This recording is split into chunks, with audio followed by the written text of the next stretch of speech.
যা জোগাল আছে সব পুড়ে গেছে, ওই জায়গায় টাল দিয়ে রাখছে। এখন আইসা কোনো মাল সামানা বার করতে পারি নাই, খালি সুটকেরি লয়ে বাইরে গেছি। ওই সেই বাসা থেকে আগুন লাগছে, গ্যাসের থেকে না কারেন্টের থেকে লাগছে।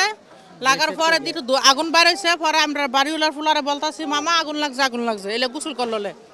পরে আগুন এন্দা পানি দিতেছে, হেরা হেন্দা পানি দিতেছে, আগুন নেবে না। পরে কান্টার তারা ধরে গেছে, কান্টা ধরে করে আমরা বাসার মধ্যে ফিরে গেছে।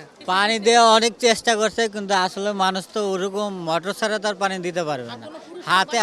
আর ওই টাইমে মানুষ তো জানতো না, অনেকে ঘুমায় থাকে, অনেকে কাজে কর্মতে ব্যস্ত ছিল। আমরা যেন অফিসে ছিলাম, আমরা অফিস থেকে সুন্দর ছুটে আসলাম, কিন্তু যেটুকু আমরা সম্ভব ওইটুকু আমরা পারছি।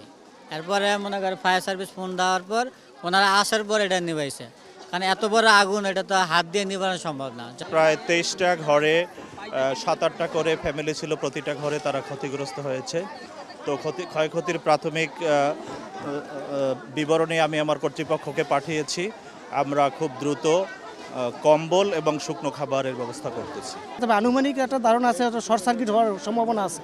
তারপরও দেখা গেছে আমরা একটু এটারে পর্যালোচনা করে দেখে পাবো, বিস্তারিত বলতে পারবো যে কোথাও আবার আগুন আবার লাগে কিনা, যার জন্য এটারে টিন উঠাইয়া তো দেখি কোথাও আগুন আছে কিনা, এটা নিয়ন্ত্রণে নিয়ে আসার জন্য পুরোটাই করতেছি।